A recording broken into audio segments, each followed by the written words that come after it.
سلام الله نبعثه إليكم فأنتم صحبنا خير الصحاب نؤمل فيكم أملا كبيرا فسيروا في الطريق بلا هياب سلام الله نبعثه إليكم فأنتم صحبنا خير الصحاب نؤمل فيكم أملا كبيرا فسيروا في الطريق بلا هياب كتاب الله دستور عظيم به نهدى إلى سبل الصواب به الآداب والأخلاق طرا وتمجيد لخالقنا المهاب كتاب الله دستور عظيم به نهدى إلى سبل الصواب به الآداب والأخلاق طرا وتمجيد لخالقنا المهاب وتمجيد لخالقنا المهاب سلام الله أبعثه إليكم سلام الله نبعثه إليكم فأنتم صحبنا خير الصحاب نؤمل فيكم أملا كبيرا فسيروا في الطريق بلا هياب سلام الله نبعثه إليكم فأنتم صحبنا خير الصحاب نؤمل فيكم أملا كبيرا فسيروا في الطريق بلا هياب تحلوا بالفضائل واستقيموا وإن كان التفرج كالعباد أيها الإخوة الله تبارك وتعالى يا مهدس كله إن السيئي جانس كان حجكو أحكامتيسا هلقاها الله دي ليلة هذا آد بيو بدنتهاي wax fadhi iyo laba fadhi lagu soo koobi karana maaha Allahumma inaan si gaaban u tilmaano waana mid aan ku qasbanaan doono insha Allah taala waqtiga oo yar darti waxa uu horeeya oo jeclaa inaan tilmaamo waxa weeye xajku waa cibaado aad u qiimo badan ajirkeeda iyo fadligeedana aan u malaynayo in aad la idinku sharxay laakiin meeshaas waxa u baahan qodob baa u baahan in lagu baraarugo qodobkaasi wuxuu yahay fadliga xajka lagu sheegay iyo khayrka faraha badan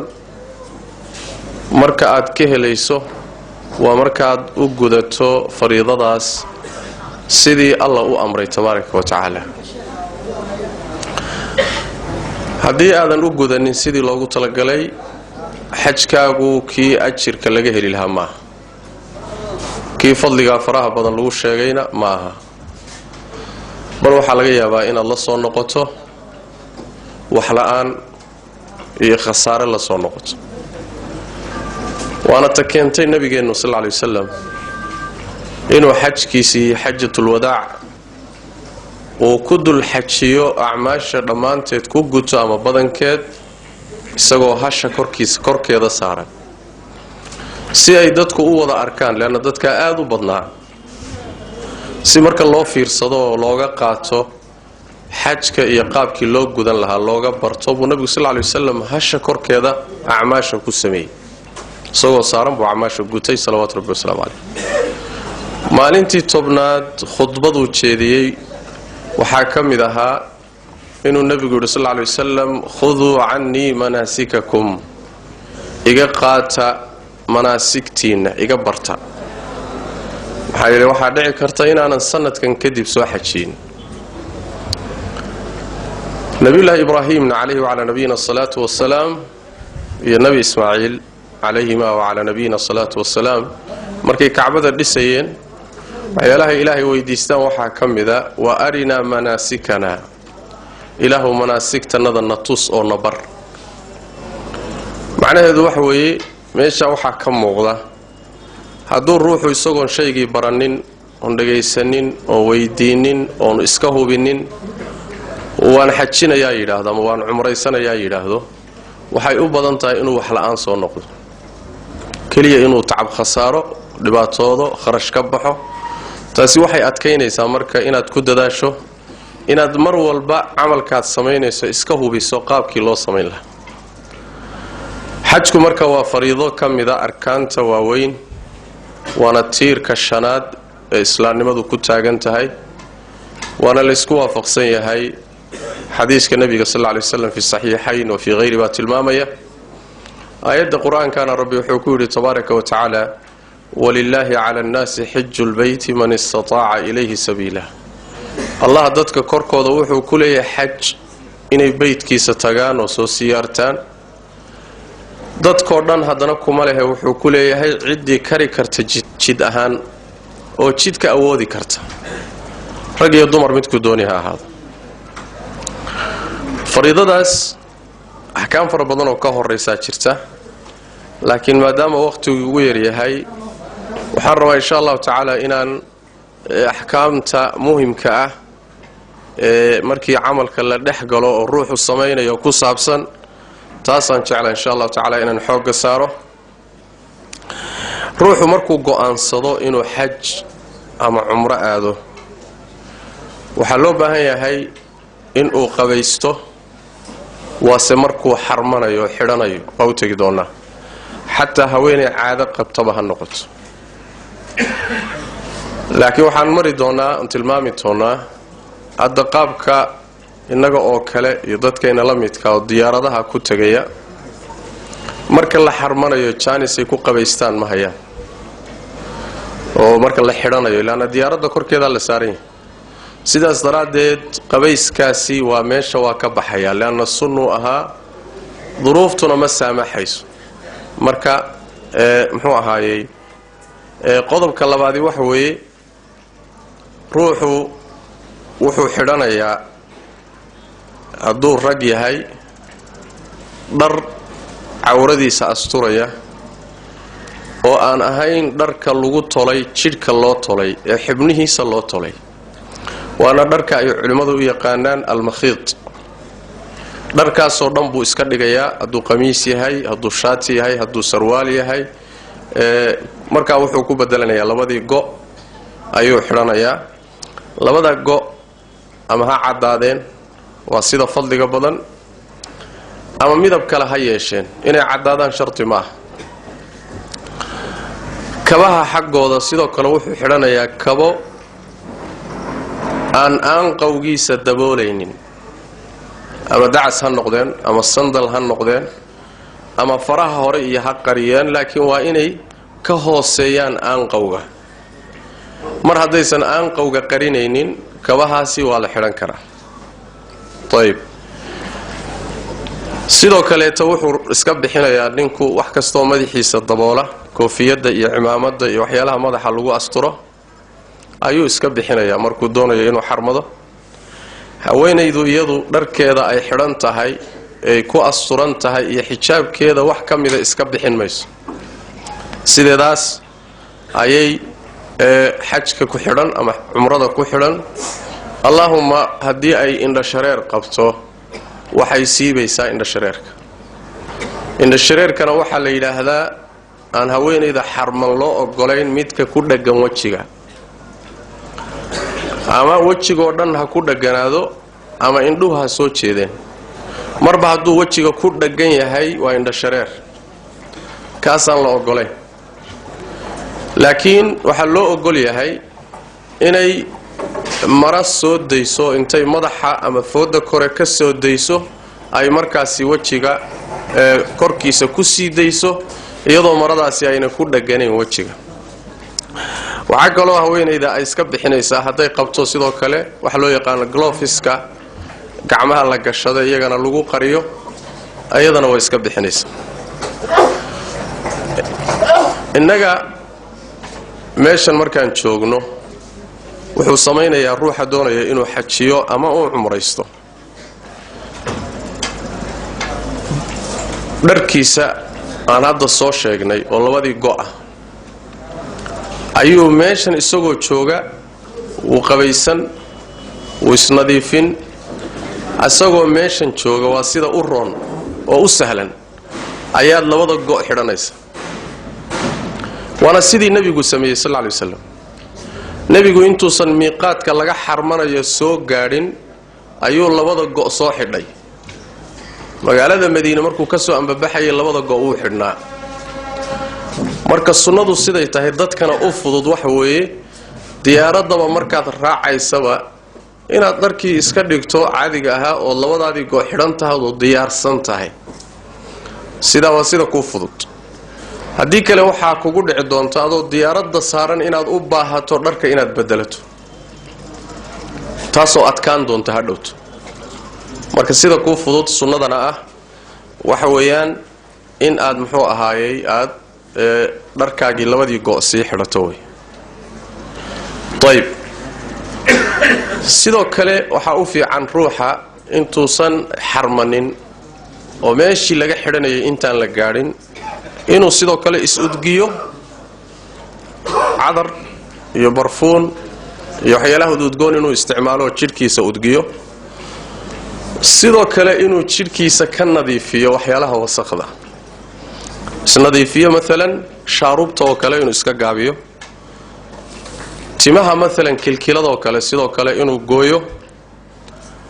timaha gumeerka ku yaala xubinka taranka ka koreeya iyagana inuu iska xiiro yani inuu isnadiifiyo cidiyaha iska jaro si uusan hadhowta ugu baahanin asagoo xarman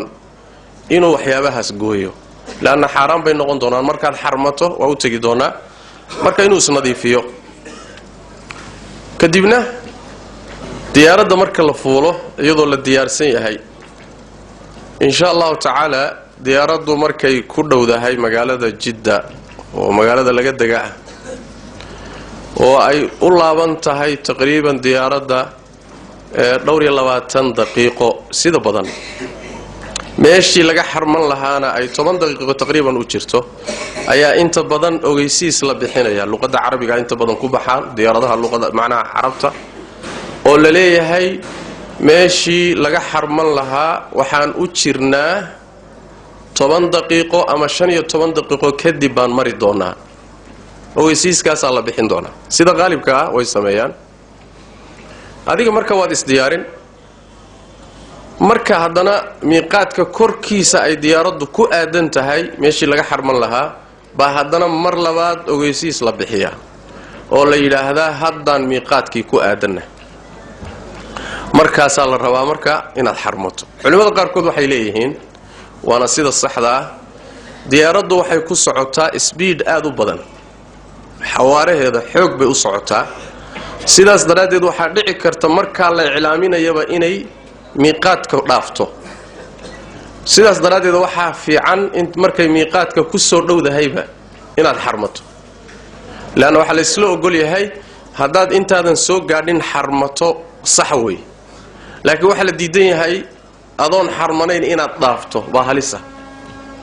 markaad ku soo dhowdahayba inaad iska xarmato way fiicanta طيب see loo xarmanayaa way xarmashada waxa laga wadaa macnaheedu ma aha qalbigayga waxa ku jira doonid iyo rabitaan xaj ama umro intaasi xarmasho ma laana adoo meeshan fadhiya hadda intaasi qalbigaaga ku jirta xarmashada waxa la yiraahdaa macnaheedu amalka qalbiga iyo carabkood kaga dhawaaqdo waxa aad rabto inaad samayso maxaad rabtaa inaad samayso ma xaj baad rabtaa ma umraad rabtaa ma labadoodiyo isku dhex jiraad gudan rabtaa waa u tagi doonaa tafsiilka qaabka ay u qaybsamaan iyo ruuxu midka uu ka dooranayo laakiin meesha markaad joogto ayaa la rabaa inaad muxuu ahaayay ku dhawaaqdo waxa aad ku dhawaaqi doontaan insha Allah ta'ala dib baan ka tilmaami doonaa طيب xajku marka waa cibaado ilaahay tabaaraka wa ta'ala waqtina u sameeyey meel lagu gutana u sameeyey waqti la gutuu sameeyey waana midda ay culimadu u yaqaanaan mawaaqiitul xaj az-zamaniya la yiraahdaa waa waqtiyada ilaahay xajka ugu talagalay ee zamanka waa 3 bilood bisha shawaal ee ramadaan ka dambaysa bisha hadda aan ku jirnay dilqaacda iyo bishan soo socota ee dilxijja dhamaanteed ma ku wada jirtaa mise dhowr iyo 10 bariye hore waa khilaaf bayn ulama laakiin 3 bilood baa waxa la yiraahdaa ashhurul hajj waana mid rabbi yiri tabaaraka wa taala al hajj ashhurun ma'luumat hajku waa bilal la yaqaano macnaha maxaa laga wadaa bilaha ka hor ama kadib hadaad xaj xidhato ma soconayo waa in xajka xidhashadiisu uu bilaha dhexdooda galo waa qodobka labaad xajka xidhashadiisa meel walba lagama xidhan kare ilaahay sohdimuu u sameeyay meel khaas ah bay shariicadu u sameysay oo nabiga xadiistiisa ku timi sallallahu alayhi wasallam dadka ama xajka dibadda kaga iimaanaya ama magaalada maka dhexdeeda ka xajinaya ama agagaarkeeda ka xajinaya ruux walba waxa loo sameeyay meel iyo sohdin la rabo inuu san dhaafin asagoon xidhanin sohdimaha marka waxa la yiraahdaa al-mawaqit al-makaniya la yiraahdaa waa meelaha ilaahay uu sohdimeeyay in laga xidho xajka iyo xumrada waxa la yiraahdaa waa dhowr reer Madiina waxa loo jideeyay meel dil xulayfa la yiraahdo magaalada aan ka fogeyn inay ka xarmadaan waana waxa la yiraahdaa mawaqida midka ugu fog Maka ayaa la yiraahdaa miiqaadka labaad Juhfa la yiraahdaa waxa ka xarmada dadka ka yimaada Sham Suuriya Urdun yaani Filistiin dadka ka yimaada iyo reer Masar iyo reer Madiina haday jidka maraan ayaa loogu talagalay meesha markay marayaan inay ka xarmadaan طيب Juhfa la yiraahdaa miiqaad way iyaduna miiqaadka labaad way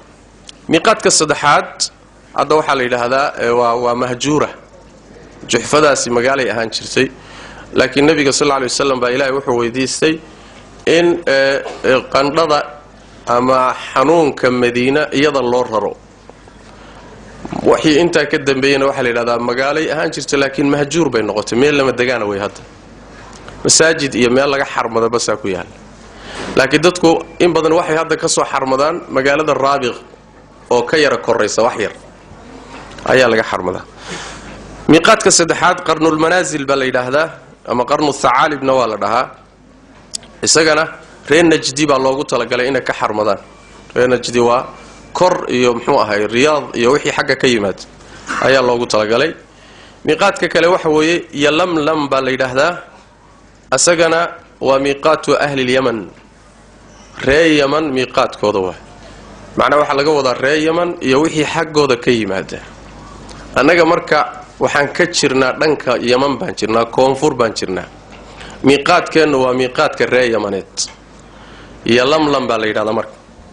miiqaadka kale daatu cirqin baa la yiraahdaa isagana xadiidkana waa ku sugan yahay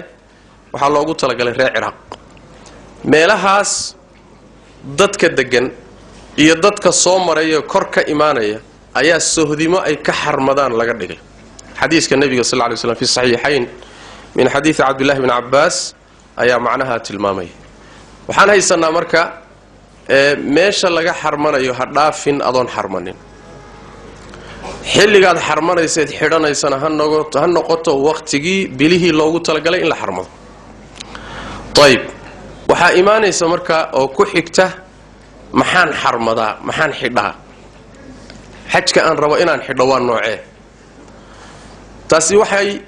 keenaysaa inaan niraahno xajka ama qaabka loo xajiyo waa 3 nooc saddexda mid kamida in aad yaani ku tala gasho oo aad xidhato oo xarmato waa saddexda midka koobaad waxa la yiraahdaa tamattucana waxa la yiraahdaa in aad umra xidhato umrad xidhan markan hore socoto umra kaliya xidhan waxa leedahay labbayka umra عمره الله وانكو أجيبي أو عمران كوكو أجيبي عمره كليه عمره دا مركاد حيرتو أعماشي دا وانشيقي دونا مركاد قدتو ودميستو وادسك حلالوبي كدبنا إسلا السفر كا إيا السنة كاس بعد هدنا حجكي سمين مركوا عمره مدح بنانو هوري إيا حجكي أو كوحيقة أو إسلا هل سنيه هل سفر آت سميسي وحال إلى هذا تمتع بالي هذا نوعاس نوع اللوادي وحويان إن هذا حج كليا كتلقش عمره بقرشها كوكو متشرتو فعاد ربطا كليا إن هذا حج قدتو ميقات كمركاد مريسو واحد مركا ليدا هاي لبيك حجا أما اللهم لبيك حجا إله حج بان كوكو أتشيبي مركا إيضنا قابكات سمين دونتا واشيك دونا حج كليا الروح مركوت نوع الصدحات وإن أدربتو حج إيو عمره اسكو دحجرا وأعماشو دي اسدح قليان وأعماش كلا بحسن آن أهيني هل عمل بعد وضع السمينيسا إساقاسا حج كينا كون نقن عمره دينا كون نقن تانا وحا لو يقانا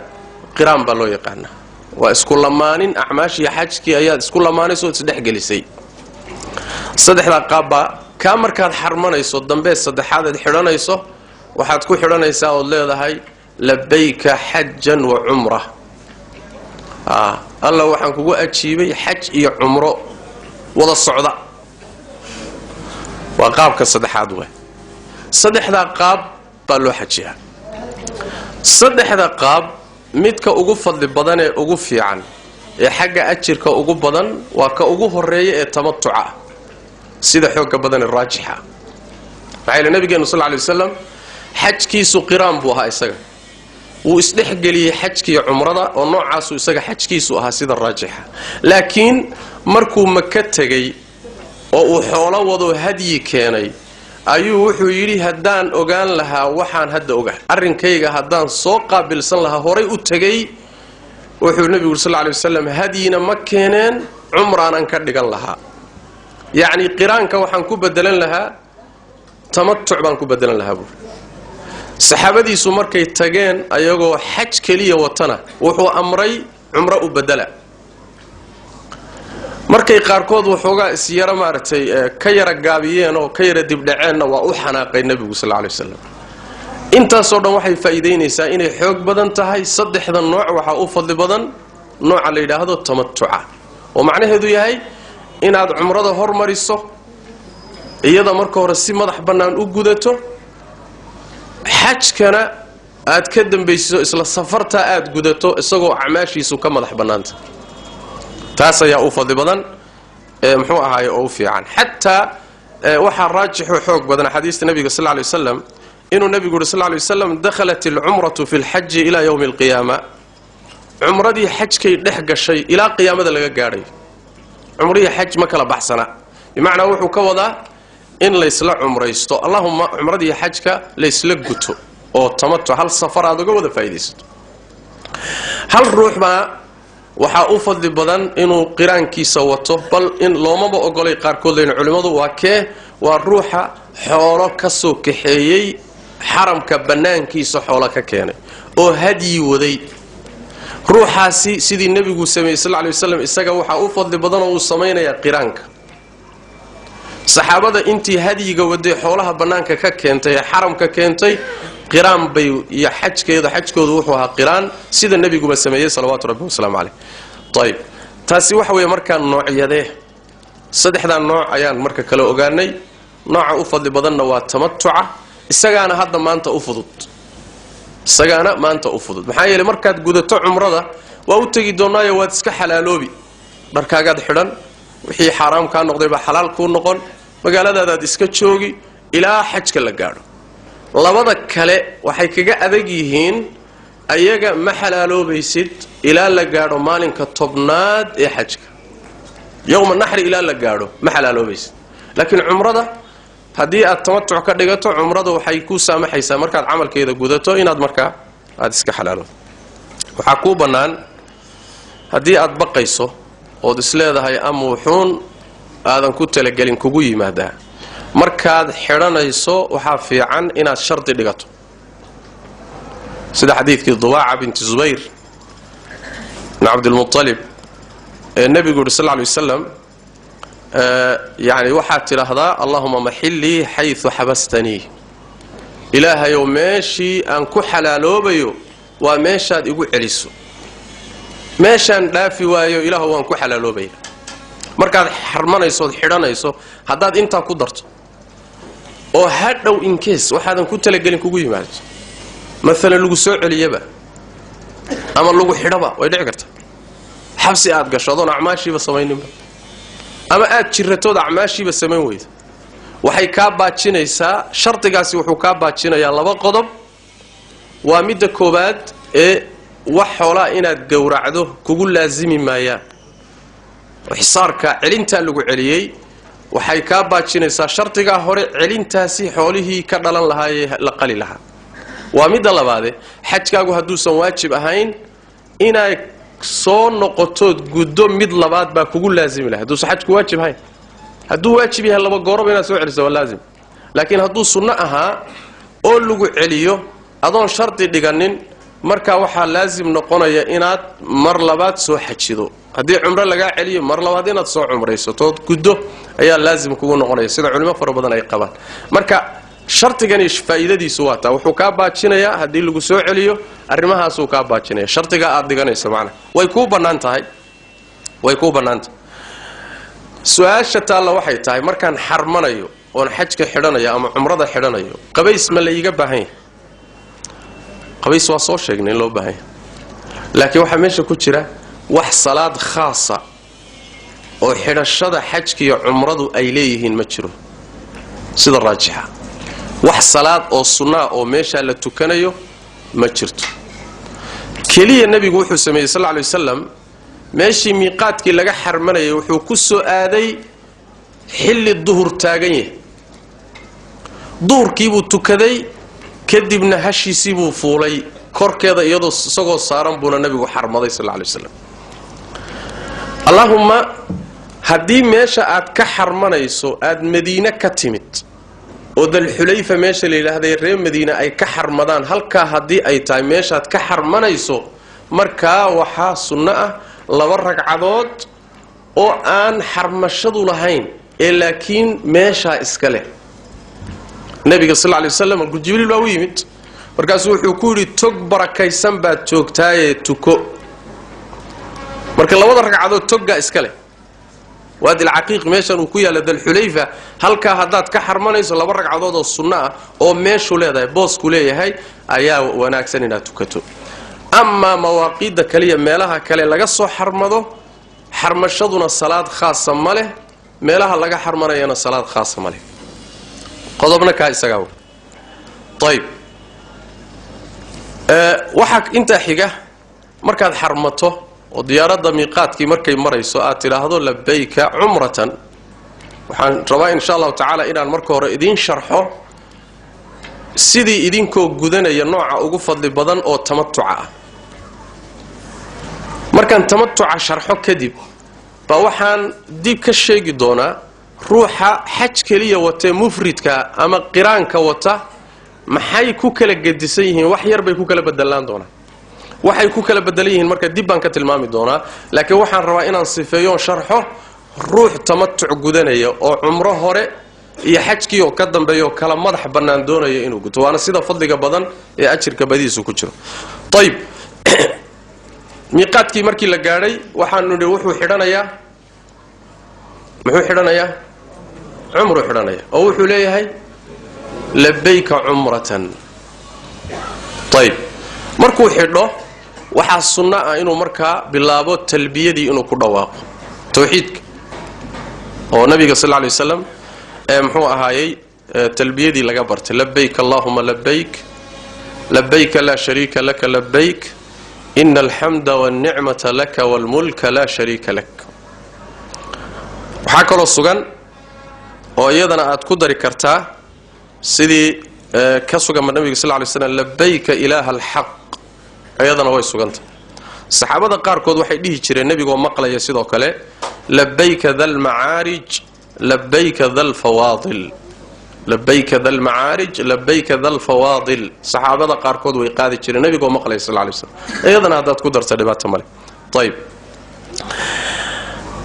تاني والتلبية ده تلبية ده مركا وحوي وحا في عن وصنع إناد كر أقادو وهذا قرصانين وهذا هو صدق انت قادي كرتين القاد هاي النبي صلى الله عليه وسلم وحول جبريل باقي يمت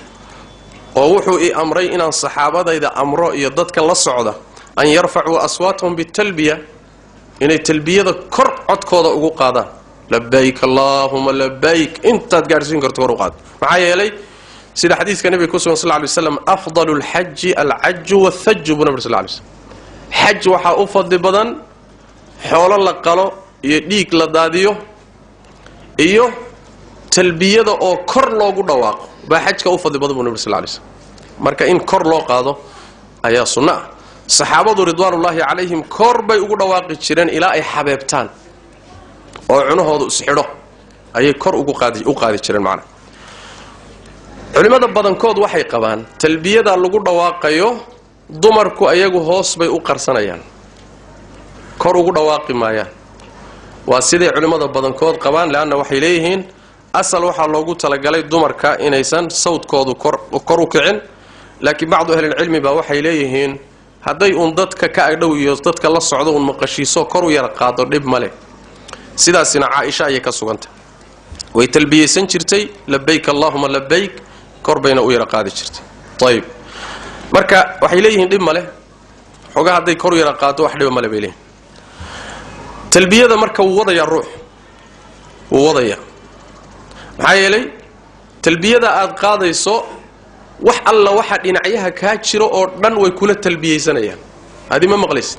laakiin dhagaxyaanta iyo geedaha iyo waxa dhinacyaha ka jiro oo talbiyada way kula qaadayaan macna khaasatan markaad ama daadagayso oo meel daadaga ku daadagayso ama meel dalcad aad fuulayso ayada si khaas ah talbiyadaasi marka waa wadaysa hadii aad marka qaarkood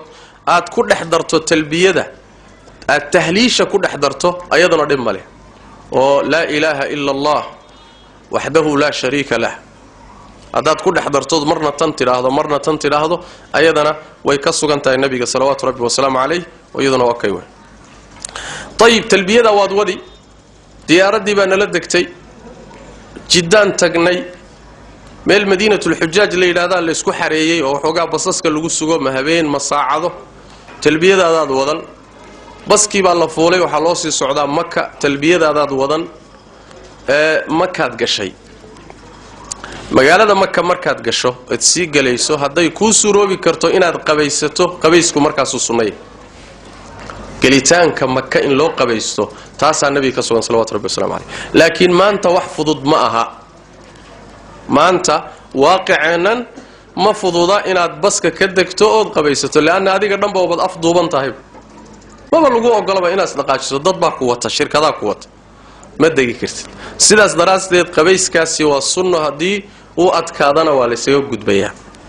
waa marka Makka la galay طيب jidka doontaad ka gali kartaa laakiin nabigu jid gooniya buu ka galay maxaa yeelay kullu fijaji makkah tariiqun wa manhar ibn sallallahu alayhi jidadka Makka dhan waa jid laga gali karo rasuulku sallallahu alayhi wasallam saadu socoto taqriiban sida ay sameeyaan waxaad ku degaysaa hotelkaagi meel baa lagu geynaa hotel baa lagu geynaa kaadar baa lagu siinaa gacanta baa lagu xidhayaa calaamada ay adan lumin kaad baa lagu sameeynaya waxa soo dhan muxuu ahaayay waad xarmanta labadaadii go'na waad qabtaa waadna talbiyeysanaysaa kolba sidii kugu suroodo طيب markaad saa u xarmato oo aad Makka tagto marka waxaad u qastaysaa oo aadaysaa masaajidkii iyo Kacbadii طيب Kacbada markaad dimaado masaajidka ka horeeyay lan Kacbadu waxay ku jirtaa masaajidka gudihiisa markaad masaajidka gashood ka gudubto gudihiisa Kacbada ugu tagaysaa sidaas daraadeed markaad sii galayso masaajidka waxa fiican in aad samayso nabiga sallallahu alayhi wasallam yaani adkaartii uu jideeyay masaajida gelitaankooda uu jideeyay waa sunna iyadana markaad masaajidka xaramka galayso in aadan halmaamin oo lugta midigta intaad hormariso inaad tiraahdo Allahumma salli ala Muhammadin wa sallim Allahumma iftah li abwaab rahmatik lil masajid baad galaysaa ama aad tiraahdo a'uudhu billahi al-azim wa biwajhihi al-karim wa sultanihi al-qadim min ash-shaytanir rajim wa sunna masaajid oo dhan bayna sunnawta markaad kacbada aragto intaad masaajidkii gasho kacbadu kuu muuqato waxaad samayn kartaa inaad labada gacmood